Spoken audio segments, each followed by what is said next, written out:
business has been global, I guess, probably since the first, when I say global, it's not really global. It's North American based and European based since the first Europeans came over to play in the National Hockey League.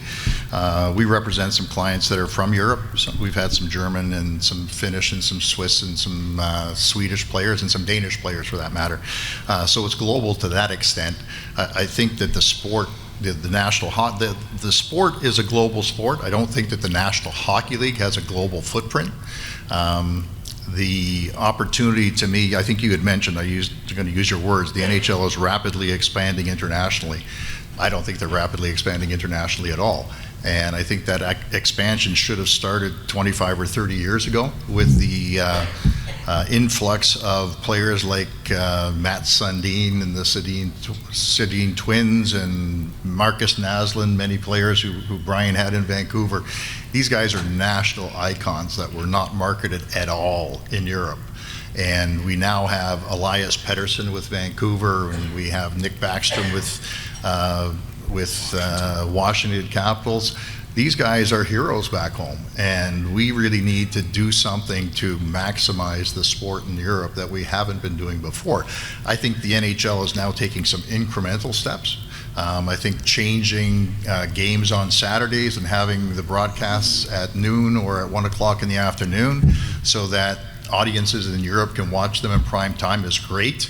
That could have been done 25 years ago. This is not a new concept. The fact that there's 24 time zones has existed for a long time, okay?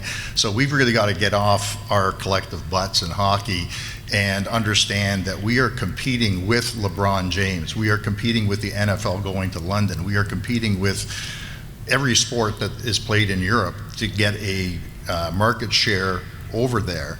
And if you look, you're now at Real Madrid? Yes. If we use the model that the Premier League teams in soccer and Real Madrid and Bayern Munich have used and expand on those in terms of getting eyeballs and ears, paying attention to our sport, I think we'd be a lot better served. I think the NHL has reluctantly not invested any capital in Europe for years, and they need to start doing that, and they already have a very cultivated marketplace for hockey there. It's not like you're going to China, and in China the challenge will be different because we actually have to create a hockey culture in China.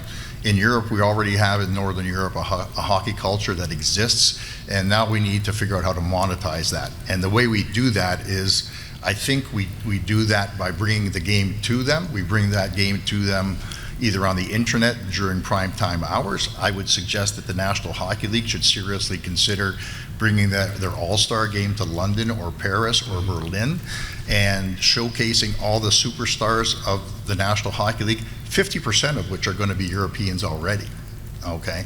And being a little bit more creative in terms of how we market this sport in Europe and potentially in China.